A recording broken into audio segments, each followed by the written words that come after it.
कैसे आप सब? बहुत बढ़िया। आज हमारे बंगाल के लिए काफ़ी शुभ दिन माना जाता है। यहाँ पे आज हमारे रविन्द्रनाथ टैगोर का आज बर्थ यूनिवर्सिटी है, 160 बर्थ यूनिवर्सिटी आज है।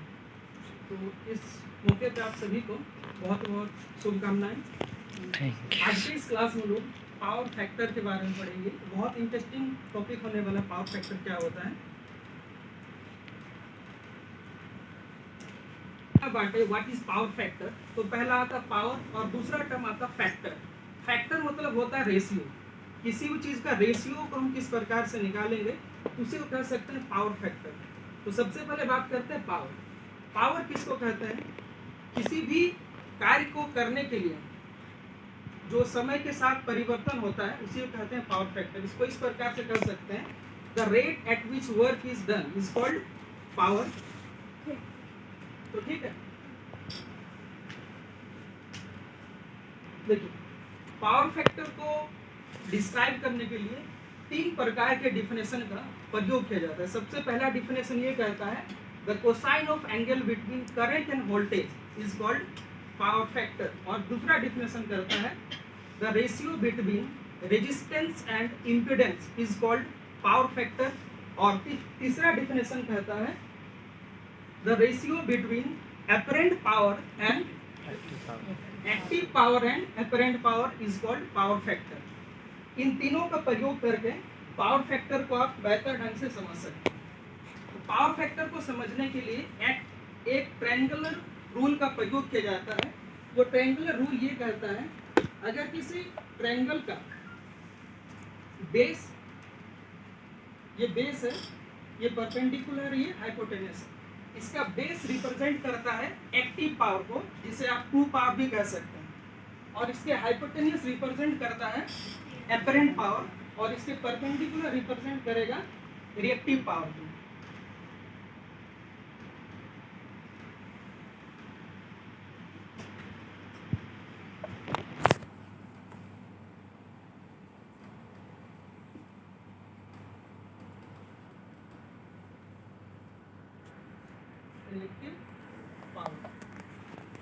अब बात करते हैं ट्रू पावर, एपरेंट पावर और रिएक्टिव पावर होता है क्या है।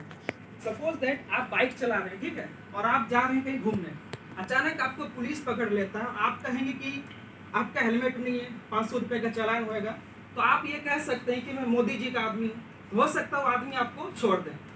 तो इस प्रकार के पावर को कहा जाता है एपरेंट पावर। मतलब उस समय मोदी जी वहाँ पे उपस्थित नहीं थे, बट उनका नाम लेके आप किसी प्रकार से चालान से बच सकते हैं। और दूसरा होता है ट्रू पावर। ट्रू पावर को समझने के लिए आप इस प्रकार समझ सकते हैं, आप गए घर और घर जाने के बाद आप कहते हैं ये फैन चलो, ये टीवी चलो, तब क्या ये फैन टीवी चलेगा? नहीं चलेगा। मतलब उस समय आपका जो पावर है वो वास्तविक में अनुपस्थित होना जरूरी है, तब जाकर आपका टीवी या फैन या लाइट चलेगा। तो पावर फैक्टर को डिस्क्राइब करने के लिए देखिए जो तीसरा फॉर्मूला है cos phi is equal to true power बटा apparent power। यहाँ पे समझने का दो चीज है।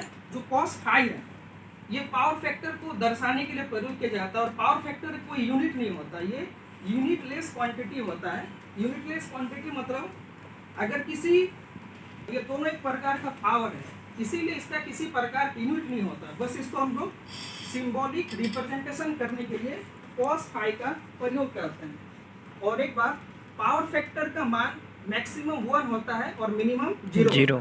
इसके पीछे का वजह है ये एपरेंट पावर और ये ट्रू पावर, इन दोनों का रेशियो का इस प्रकार से रखा जाता है कि एपरेंट पावर होना चाहिए मैक्सिमम वैल्यू और ट्रू पावर होना चाहिए मिनिमम वैल्यू।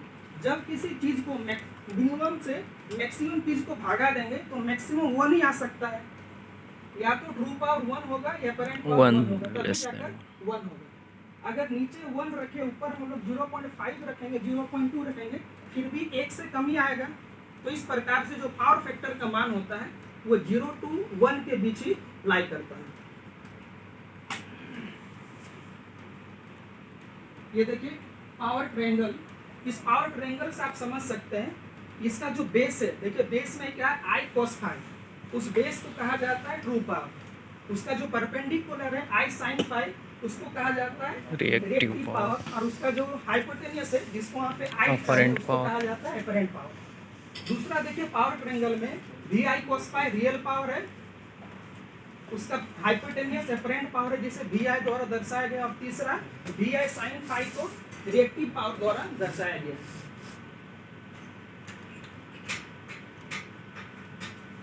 तो कॉस फाई से दर्शा सकते हैं। यहाँ पे कुछ हाउस होल्ड अप्लायंस का छवि दर्शाया गया है, जैसे कि हमारे घर में अनेकों प्रकार के लोड है, जैसे एक हीटर लोड होता है, कोई लाइटिंग लोड होता है, कोई रोटेशन वाला लोड होता है जैसे मोटर होता है, फैन होता है। इसी प्रकार से हमारे घरों में जो भी लोड होता है उसे हम 3 भागों में विभाजित कर सकते हैं। पहला जो भी लोड होता है उसे हम लोग 3 प्रकार से ही बांट सकते हैं। जैसे कि एग्जाम्पल रेजिस्टिव लोड किसको कहता है? रेजिस्टिव लोड उस लोड को कहते हैं जिसको इलेक्ट्रिसिटी सप्लाई के जोड़ने के बाद वो कुछ हीटिंग इफेक्ट देता है। जैसे कि आप अपना घर का जब हीटर को इलेक्ट्रिक सप्लाई से जोड़ते हैं तो क्या देता है, एक हीटिंग इफेक्ट देता है, तो उसको हम लोग रेजिस्टिव लोड कहते हैं। दूसरा इंडक्टिव लोड। इंडक्टिव लोड उस लोड को कहा जाता है जिसमें कि कुछ कुंडली का प्रयोग किया जाता है, जैसे कि जो कोयल वगैरह होता है, मोटर का कोयल होता है, फैन का कोयल होता है, उस कोयल में जो हम लोग इलेक्ट्रिसिटी सप्लाई देते हैं तो उसके कारण एक मैग्नेटिक फील्ड बनता है और उससे चारों तरफ एक रोटेशन पैदा होता है, उसको हम लोग कहते हैं इंडक्टिव लोड। और तीसरा लोड है कैपेसिटिव लोड। कैपेसिटिव लोड का प्रयोग हम लोग पावर फैक्टर को इम्प्रूवमेंट करने के लिए करते हैं। ये 3 प्रकार का ही लोड होता है। और यहाँ पे कुछ फेजर डायग्राम दिया गया है। इस फेजर डायग्राम के द्वारा आप समझ सकते हैं कि करंट और वोल्टेज, रेजिस्टेंस, इंडक्टिव और कैपेसिटिव लोड में किस प्रकार से इसका बिहेवियर रहता है। पहला देखिए, स्टार्ट हुआ और एक साथ खत्म हुआ, और वो उनका फेजर डायग्राम है जिसमें करंट और वोल्टेज दोनों को एक साथ दिखाया गया है। और दूसरा होता है रेजिस्टेंस का फेजर डायग्राम, सॉरी इंडक्टिव का फेजर डायग्राम। इस केस में करंट और वोल्टेज, इसमें दोनों में थोड़ा सा गैप होता है। मतलब अगर कहीं पे इंडक्टिव लोड रहेगा उस वक्त करंट वोल्टेज से लैग करेगा, मतलब कुछ एंगल में पीछे रहता है। जैसे वहाँ पे दिखाया गया, देखिए वोल्टेज से करंट पीछे है। और तीसरा है कैपेसिटिव लोड के लिए। कैपेसिटिव लोड का प्रयोग हम लोग पावर फैक्टर को इम्प्रूवमेंट करने के लिए करते हैं।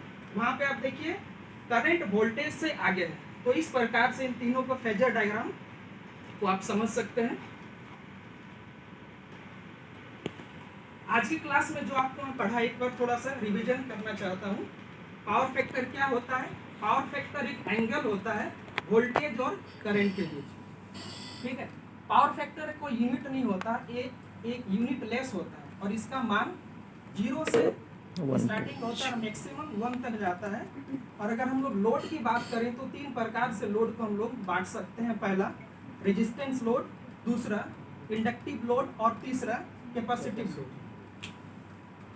और उसके बाद हम लोग फेजर डायग्राम देखे थे जिसमें कि हम लोग देखें रेजिस्टिव लोड में करंट और वोल्टेज एक, मतलब जहाँ से स्टार्टिंग होता है वहीं पे खत्म होता है। और दूसरा इंडक्टिव लोड में करंट वोल्टेज से 90 डिग्री पीछे रहता है और कैपेसिटिव लोड में करंट वोल्टेज से 90 डिग्री आगे रहता है। Thank you very much. तो आपके सामने 1-2 प्रश्न रखना चाहता हूँ। पावर फैक्टर का यूनिट क्या होता है?